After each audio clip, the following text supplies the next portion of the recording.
Buenas tardes, hermanos, que el Señor me los bendiga. Gracias por estar aquí una vez más con nosotros en este domingo. Y continuamos orando por cada uno de ustedes y los esperamos ver en la capilla lo más pronto posible. Ah, Vamos a comenzar, o esta es la segunda semana de esta serie. Pero antes de comenzar, yo les voy a contar una historia que es uno del tema de los propósitos por el cual esta serie. En diciembre del 1776, el ejército continental de los Estados Unidos de América ganó una pequeña batalla en contra de los mercenarios Hessian en Trenton, New Jersey.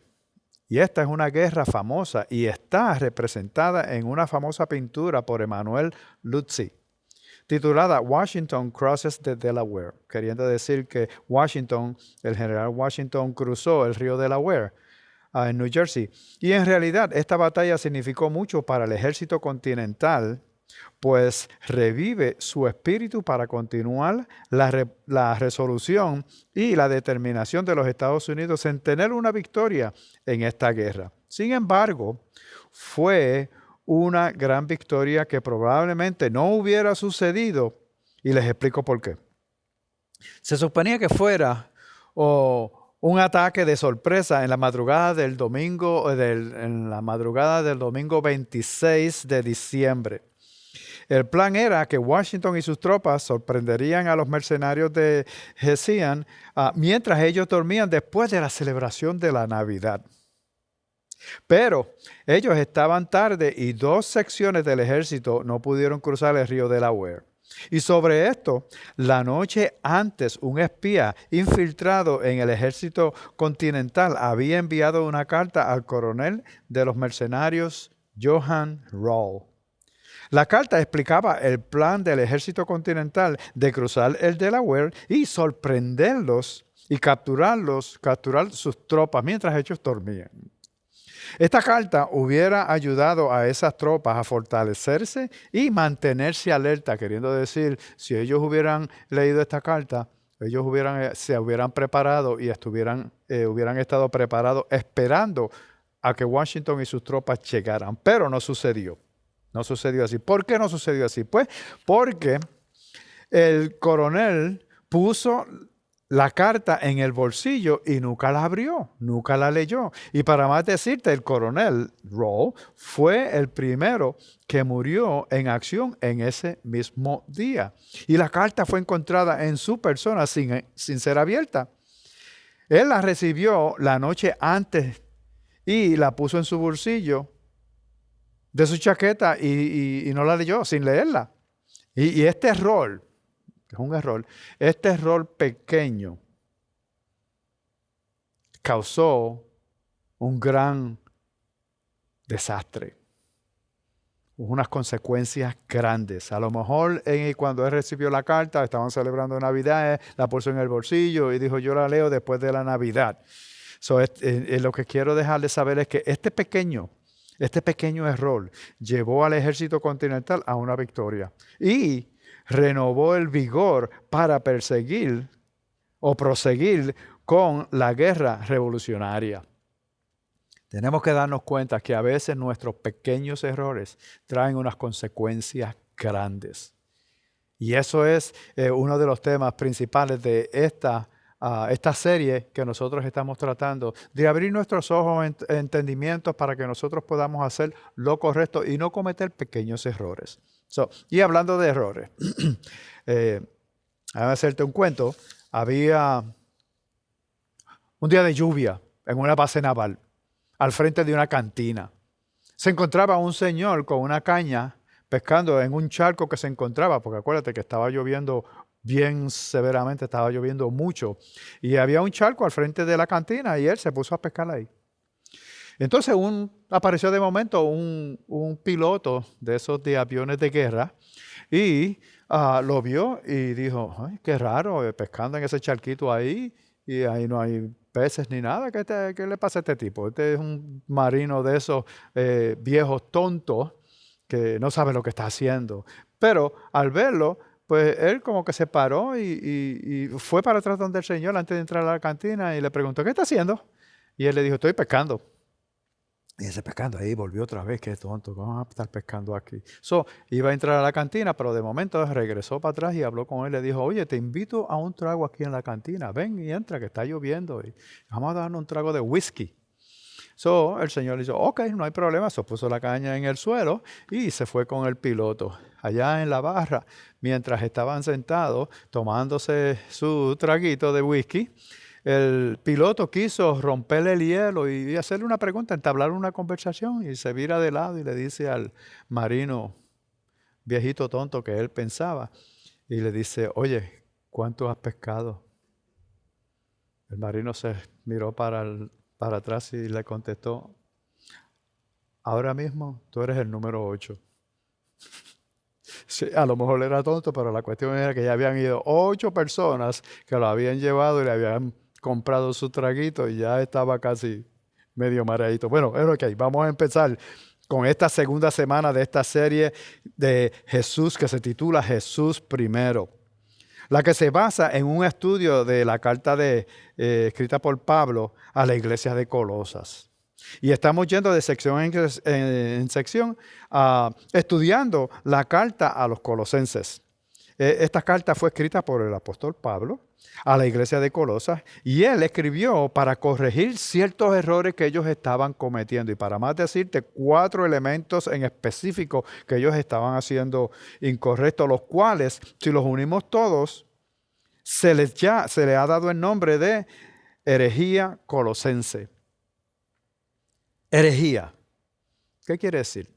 Bueno, lo que quiere decir que este grupo es un grupo de ideas y de enseñanzas que estaban erróneas y que no eran parte de la sana doctrina del Evangelio de Jesús.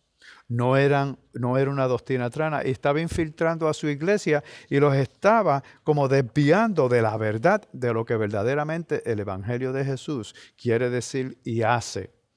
Pero en realidad la meta de Pablo era el motivar a la iglesia de Colosenses y entonces finalmente que ellos pudieran llegar a un caminar en una madurez espiritual. Y sabemos que de seguro, así como nosotros que queremos caminar con en verdad, una madurez espiritual donde nosotros sabemos, entendemos y podemos caminar una vida de acuerdo a lo que Dios quiere para nosotros. Todos queremos caminar en la plenitud de lo que Dios tiene para nosotros.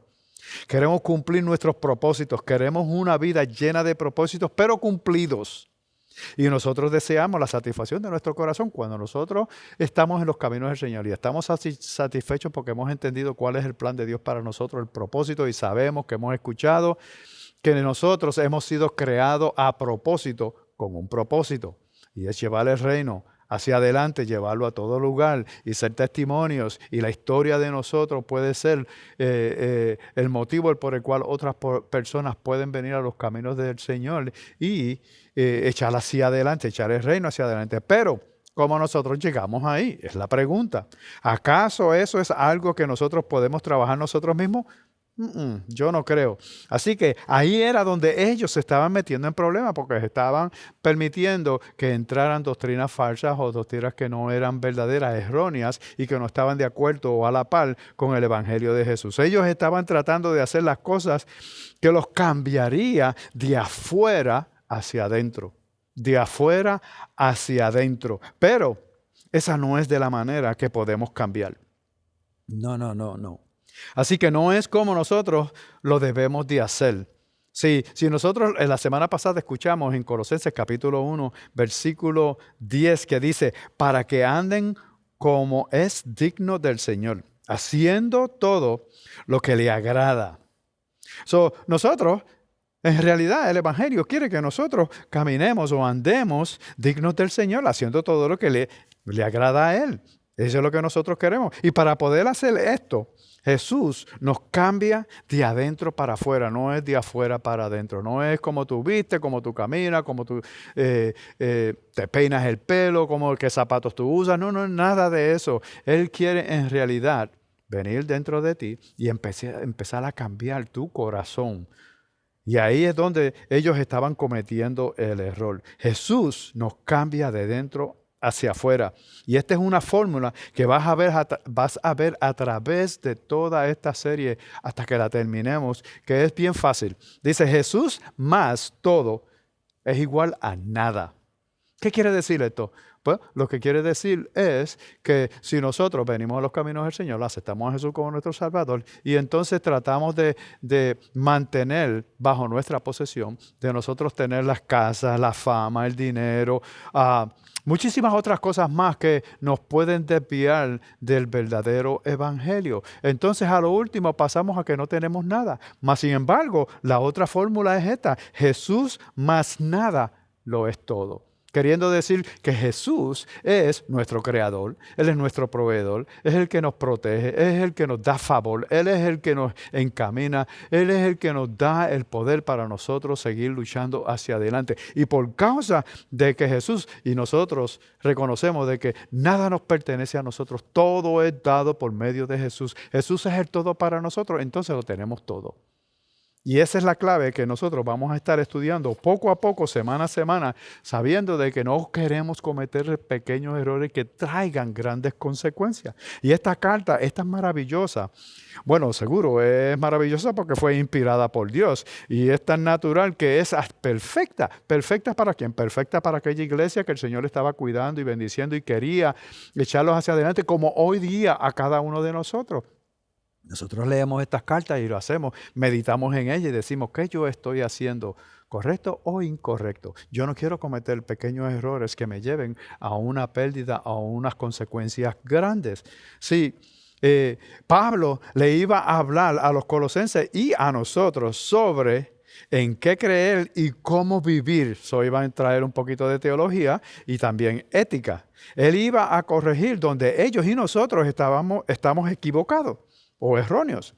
¿Y cómo tomar el próximo paso? ¿Qué es lo que tenemos que hacer si acaso estamos haciendo lo incorrecto? Estamos cometiendo errores. Entonces, ¿qué es lo que nosotros tenemos que hacer? ¿Cuál es el próximo paso? Pero mientras estamos o entramos en esta sección de la Escritura, hoy día, Él no va a comenzar ahí donde nosotros estamos cometiendo el error. No, Él va a comenzar en el lugar correcto, donde nosotros estamos hoy día. Porque si nosotros tomamos prestado de la primera línea de un libro bien famoso que escribió un pastor que se llama Rick Warren, pero el libro se titula Vida con propósito, que comienza con esto, dice, no se trata de ti.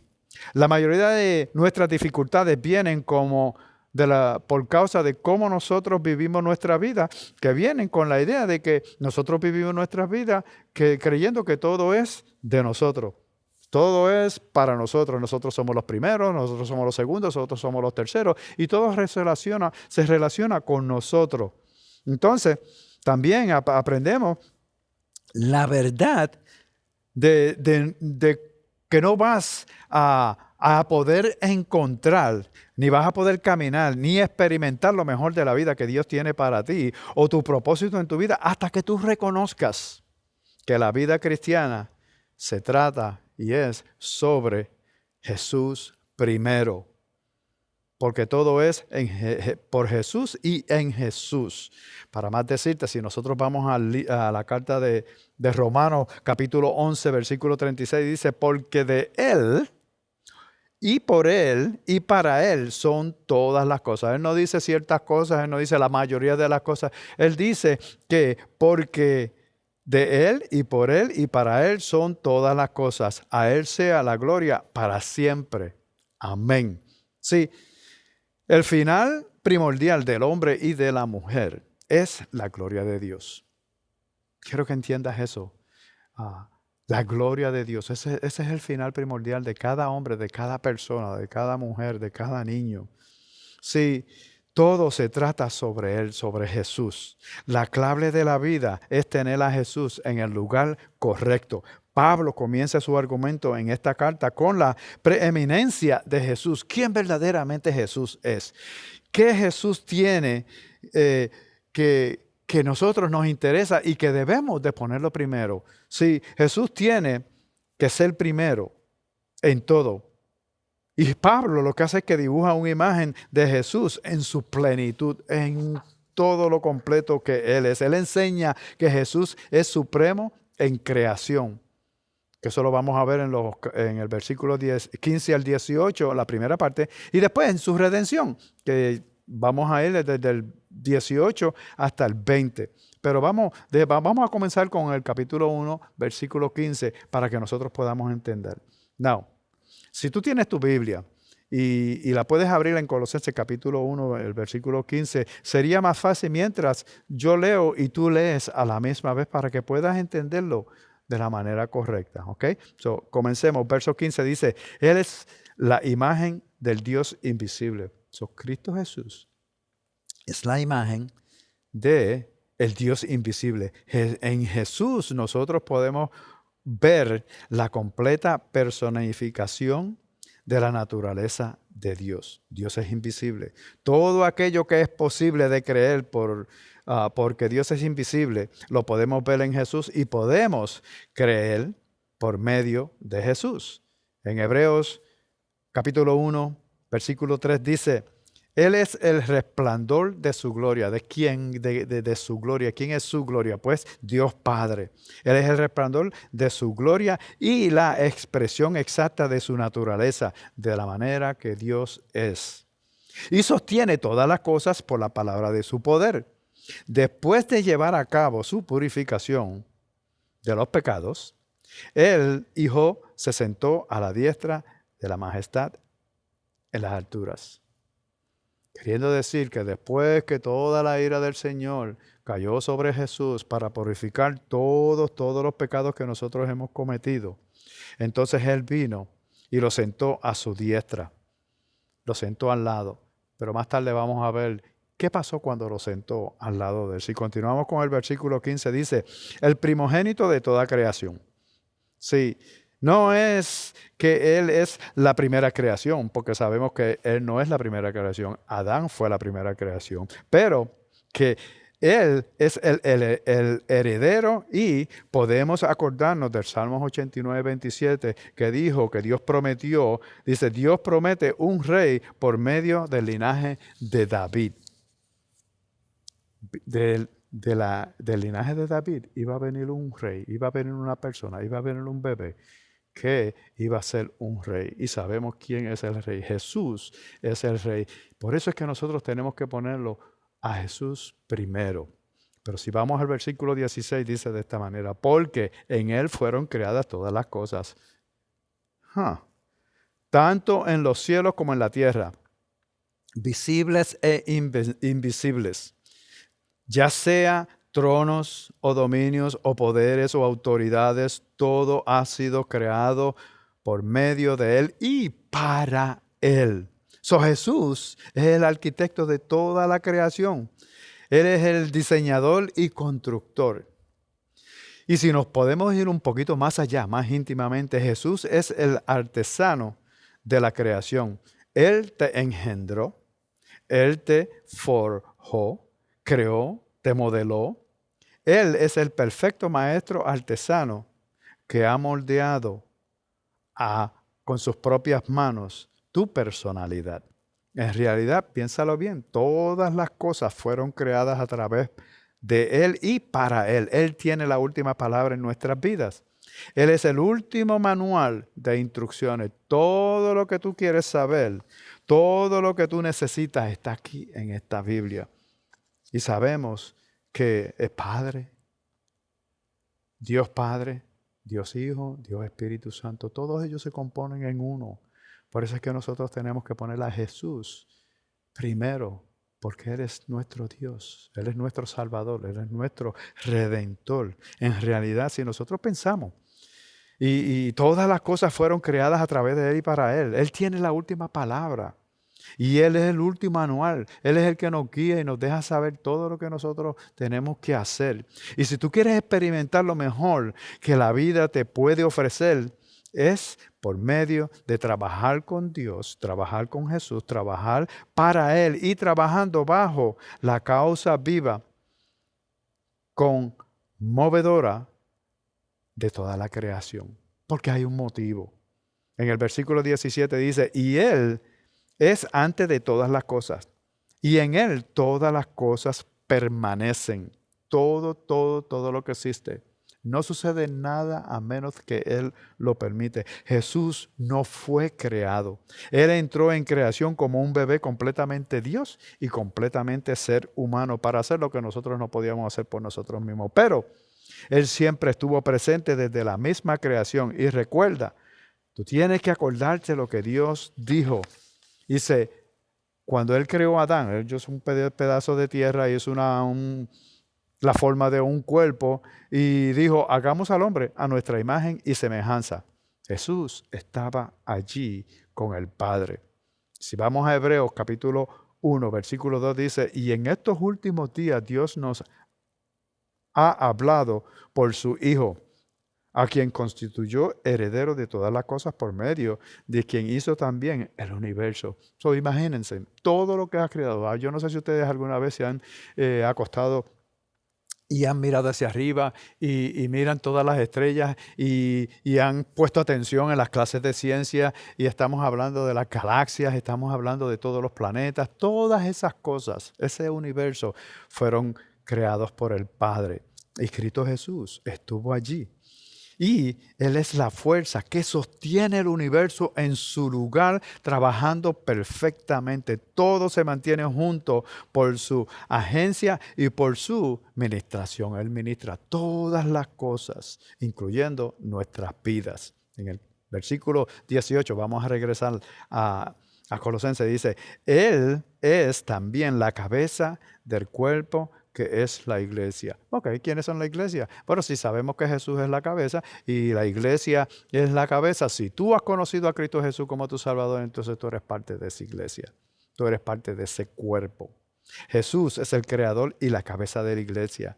Sí, me encanta cómo esta idea es expuesta en Efesios, capítulo 1 del 21 al 23, que dice que Él está sentado. ¿Quién está sentado? Jesús está sentado. ¿Se acuerda que lo leímos anteriormente? Que Él puso al Hijo al lado, lo sentó al lado. Dice, Él está sentado muy por encima de todo principado, de toda autoridad, todo poder, dominio y de todo nombre que se nombra, no solo en este siglo, sino también en el venidero. Y todo lo sometió bajo sus pies.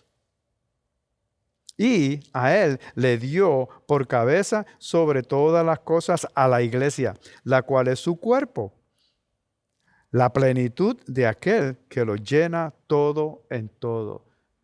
Todas las autoridades que se le dieron a Cristo Jesús, sobre todo principado, sobre toda autoridad, sobre todo poder, sobre todo dominio, también Él nos las ha dado a cada uno de nosotros, porque nosotros somos la iglesia, que se compone el cuerpo, y Él es nuestra cabeza. Y mientras el cuerpo, que somos tú y yo, trabajamos bajo su dirección para que se cumplan sus propósitos, nuestra posición en lo que respecta al resto del orden creado está, esa iglesia, está por encima de cualquier otro poder y principado. Nosotros los tenemos bajo nuestros pies, a todas esas autoridades. Estamos hablando del enemigo que quieren venir a matar, a robar y destruir. Piensa en esa aplicación, en esta realidad de tu vida. Cualquier cosa que se te oponga a ti ya está bajo tus pies, pero tenemos que aceptarlo, tenemos que creerlo, tenemos que saber que nuestro Cristo es nuestro Dios, es nuestro Salvador. Tú eres parte de un cuerpo el cual Jesús es la cabeza. Y si nosotros estamos en Él, tú no puedes perder, tú siempre tienes la victoria, tú siempre puedes ser el ganador y tú siempre puedes vencer, siempre vas a poder vencer todas esas situaciones, tentaciones que el enemigo quiere poner en tu vida. Ahora, comenzamos a ver la segunda estrofa del himno. Nosotros tenemos una supremacia, vamos a ver la supremacia de Jesús en la resurrección o en la redención. Si vamos a continuar con el versículo 18, Él dice, Él es el principio, el primogénito entre los muertos, a fin de que Él tenga en todo la primicia.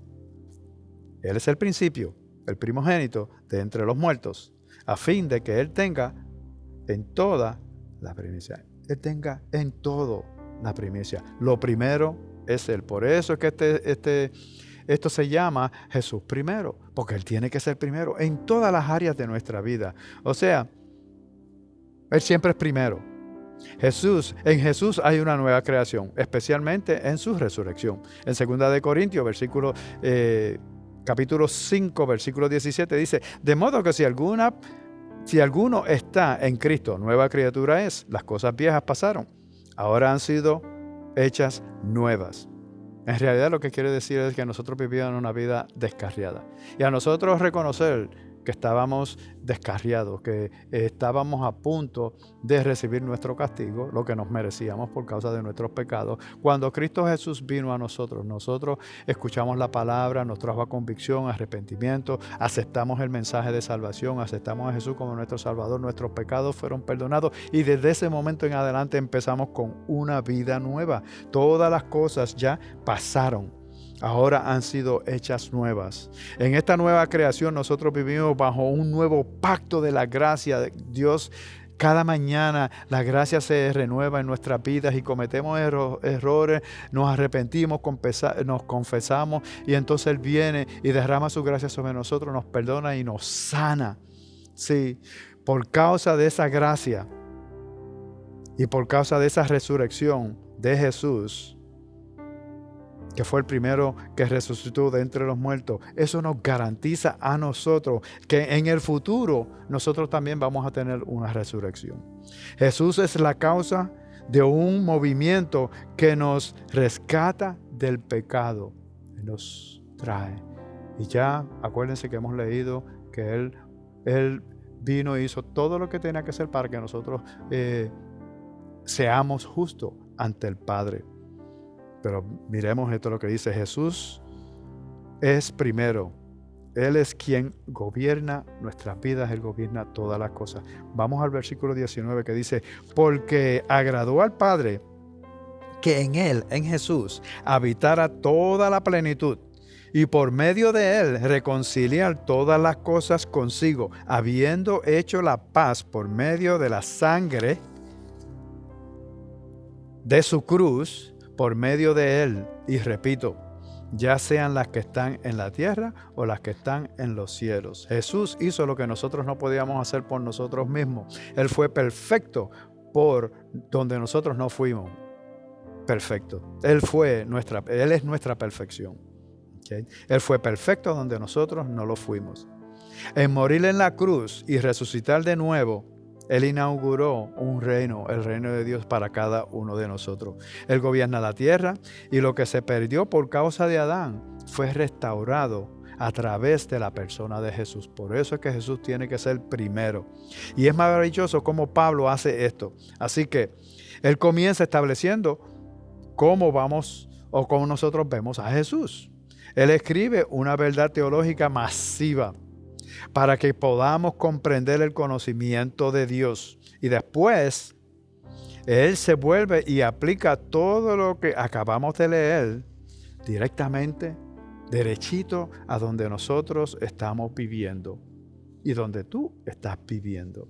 Now, en el versículo 21 dice: y aunque ustedes estaban alejados, eso es en el pasado, pero ya le pertenecemos a Jesús, ya nosotros somos una nueva criatura.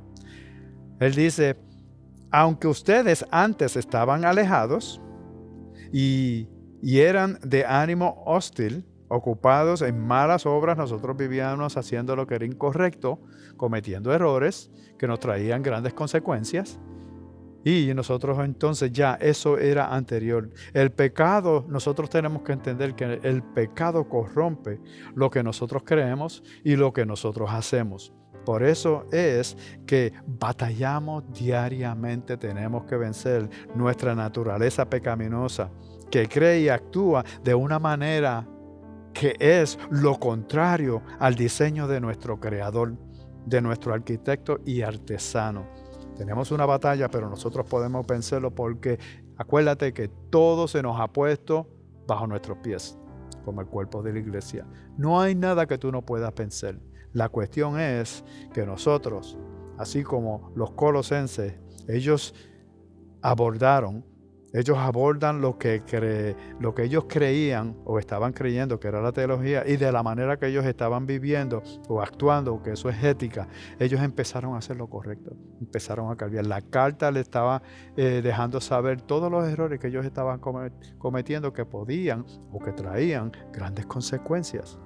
Si vamos al versículo 22, dice: sin embargo, ahora Dios los ha reconciliado en Cristo en su cuerpo de carne, mientras Él estuvo aquí como Dios, pero también como ser humano, mediante su muerte, a fin de presentarlos santos, sin manchas e irreprensibles delante del Padre, delante de Él.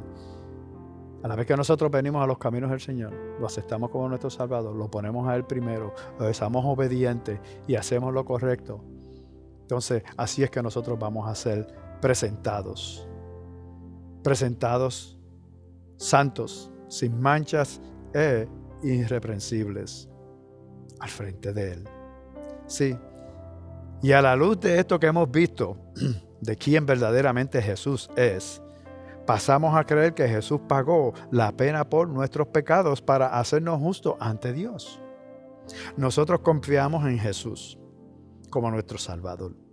Nosotros cooperamos con su proceso de santificación. Nosotros lo que hacemos es que lo dejamos que Él venga y obre en nosotros, empiece a cambiarnos nuestra mentalidad, nuestra creencia, obediencia, especialmente que nosotros leemos la palabra, meditamos en ella, decimos: esto es lo que a Jesús le agrada, esto es lo que a Dios le agrada y esto es lo que yo voy a hacer. Esto es lo que a Él no le agrada, lo que no le gusta, lo que no debemos hacer, y eso es lo que yo no voy a hacer.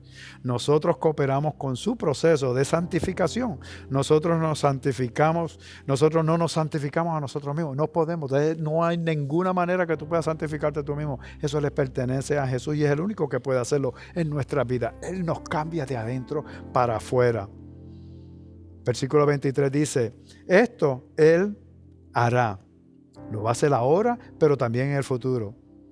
Si en verdad, esto es lo que Él va a hacer, esto Él hará. Si en verdad permanecen en la fe, bien cimentados y constantes, sin moverse de la esperanza del Evangelio que han oído, que fue proclamado a toda la creación debajo del cielo, y del cual yo, Pablo, fui hecho ministro. Cada uno de nosotros tenemos que tener esa misma opinión. Nosotros tenemos que permanecer firmes, cimentados, sin movernos, no permitir que nada nos mueva de la fe, del Evangelio que hemos escuchado. Sí, Dios creó todo, incluyéndonos a nosotros. Tú no puedes añadir a Jesús a tu vida. Él tomó control de tu vida tan pronto tú lo aceptaste como tu Salvador. Sí, yo no sé si ustedes se acuerdan que antes de aceptar a Jesús como tu Salvador, nosotros pues hacíamos las cosas y no nos traía. No nos causaba remordimiento, ni arrepentimiento, ni vergüenza, ni nada de eso. Solamente lo hacíamos y hasta nos reíamos y disfrutábamos de ella. Pero cuando Cristo Jesús vino a nosotros, Él empezó a cambiar. Y a la vez que nosotros nos encontramos en una situación de que íbamos a hacer algo incorrecto, el Espíritu Santo, el Espíritu de Él, empezaba a traernos a convicción. No lo hagas, no es correcto. Y empezamos a obedecerlo. Y desde ese momento en adelante nosotros hemos estado pensando: lo voy a hacer, pero no puedo porque yo no quiero ofender o entristecer al Espíritu Santo. Y entonces empezamos a cambiar. Tú no le añades cosas a Jesús. Él no es una revelación especial adicional en la que creemos o nos apegamos. No.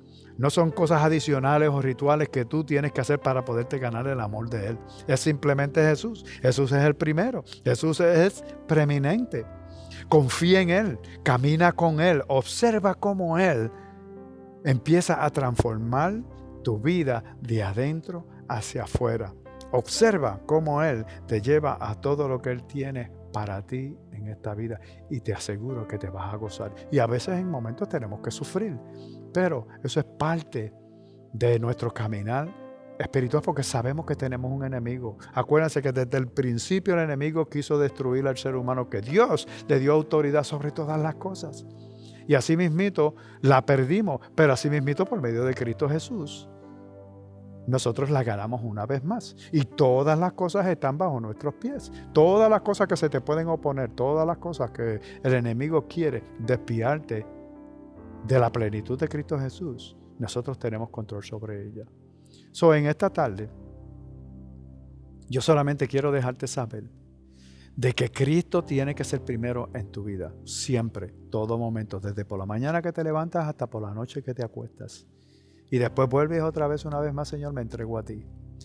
Si tú has aceptado a Jesús como tu Salvador y hay ciertas ideas erróneas, enseñanzas que no van con el Evangelio, yo te pido que tú leas esta carta, medites en ella y sepas y pongas a Jesús primero en tu vida. Acuérdate de la clave. Si tú te concentras en ti de tu modo, pues entonces lo vas a perder todo. Es como si no tuvieras nada. Pero si tú pones a Jesús y tú dices, yo no tengo nada, nada me pertenece a mí, todo es dado por Cristo Jesús, entonces lo tenemos todo.